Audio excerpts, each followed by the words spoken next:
Well, the U.S. has very large deficits, about 9% of the economy, and mounting debt burdens, about $15.5 trillion and growing at record rates.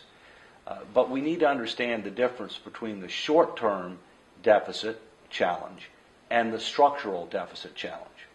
We have high unemployment and even higher underemployment right now. We have a weak economic recovery. And so therefore one has to be careful not to cut spending too quickly and not to increase taxes in the face of that weak economic recovery and set of employment challenges. At the same point in time, the true threat to the United States and to many other major industrialized nations are not the current deficits. It's the large and growing structural deficits that lie ahead that are driven by known demographic trends, rising healthcare costs, outdated tax systems. And so what we need to do in the United States is to address both. We need to take steps to deal with the short-term challenge without compromising the recovery and our efforts to get unemployment down. And we need to make some structural reforms that get phased in over time that will address the true threat to our future, which are the structural deficits. My view is that we need to be taking steps on both fronts, the short-term and the structural. The problem is the U.S. is not taking steps on the structural. And in some European countries, they're moving very quickly to try to cut spending and to raise revenues, which could complicate short-term economic recovery. And so I think that both sides of the Atlantic need to adjust their current course to pursue a more prudent and sustainable approach.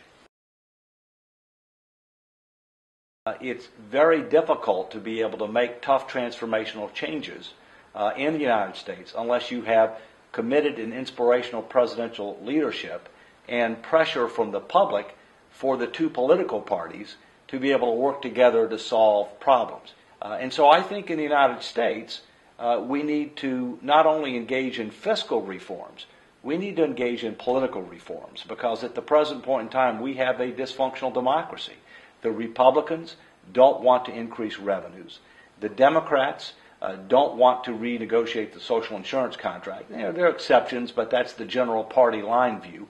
We're going to have to do both and much more in order to restore fiscal sanity.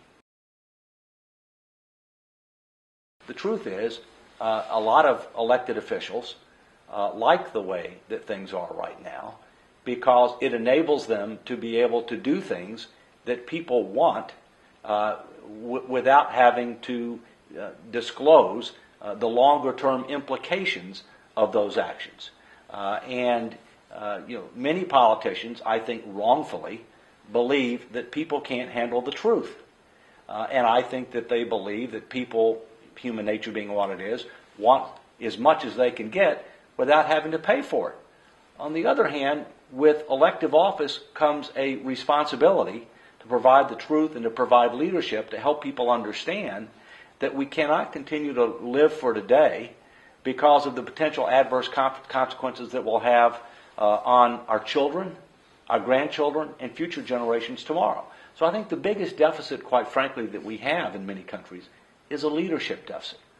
The accounting profession, or the accountability profession as I refer to it, has a unique opportunity, and I would argue obligation, to lead in this area. Because how you keep score matters.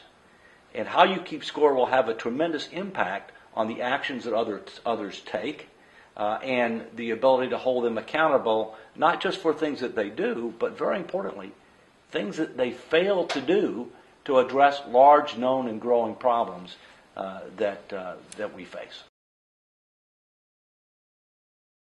I believe that the ratings agencies need to modernize their own practices because they are too short-sighted and they do not give adequate consideration to huge off-balance sheet obligations that represent a very real threat to fiscal sustainability.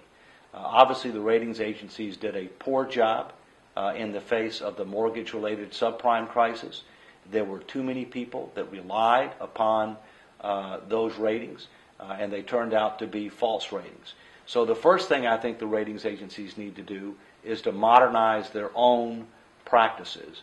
in order to focus much more attention on fiscal sustainability, including the structural deficit and debt challenges that represent a threat to many major industrialized nations that under the current approach is not adequately addressed. And then secondly, I think once they lead by example and do that themselves, then I think they need to put more pressure, and it will be a logical consequence to be able to put more pressure on countries to start addressing these large known and growing problems. And if they fail to do so, it will have a consequence on their rating. As you know, Standard & Poor's is one of 3 major ratings agencies that lowered the rating for the United States. And you would have thought that that would have had major repercussions to U.S. policymakers. It really didn't have major repercussions yet. And the other 2 rating agencies didn't follow suit. They maintained their rating. But in that particular case, Standard & Poor's said they didn't do it just because of the numbers. They did it because of the political dysfunctionality of our system, which brings me back to the fact that we don't just need fiscal reforms. We need governance reforms and political reforms in order to be able to create a better future.